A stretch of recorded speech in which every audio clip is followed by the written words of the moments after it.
अरे समधन जी, आपने अपनी बेटी को बहुत अच्छे संस्कार दिए हैं, बहुत अच्छे से एडजस्ट हो गई है वो हमारे साथ। अब देखिए, अगर बड़ी बहू सुबह किचन में किसी वजह से नहीं आई, तो क्या वो उठेगी तो खाना बनाएगी नहीं? पर सुबह जल्दी उठती ही नहीं, तो उसमें क्या गलती है उस बेचारी की? अब उठेगी तभी तो बनाएगी। ऐसा थोड़ी है कि वो काम करना नहीं चाहती, काम तो करना चाहती है वो, किसी काम के लिए कभी मना नहीं करती। नहीं, नहीं, ना तो उसके मुँह से हमने कभी सुना ही नहीं, ना तो वो कभी बोलती ही नहीं।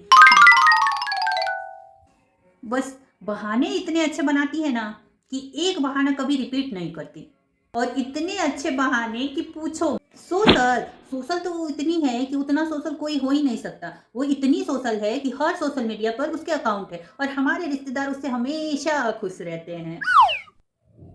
कोई भी आता है ना तो सोचिए कि उससे नाराज होकर तो कोई जा ही नहीं सकता।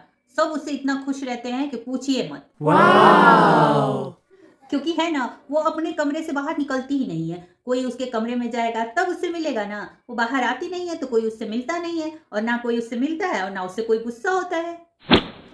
अपने कमरे में ही रहती है वो बस। बहुत अच्छी उसकी आदतें हैं, बहुत अच्छी। मैं बता नहीं सकती कि कितनी अच्छी आदत है। मुझे डर था कि कहीं शादी होगी तो बेटा पराया ना हो जाए। No, no, no, इस no, no, शादी के no, बाद no. तो और भी मम्मी मम्मी करता रहता है। एक बात है कि आपकी बेटी कभी झूठ नहीं बोलती। उसने आते ही मुझे बता दिया था कि मुझे काम वाम करना नहीं आता है।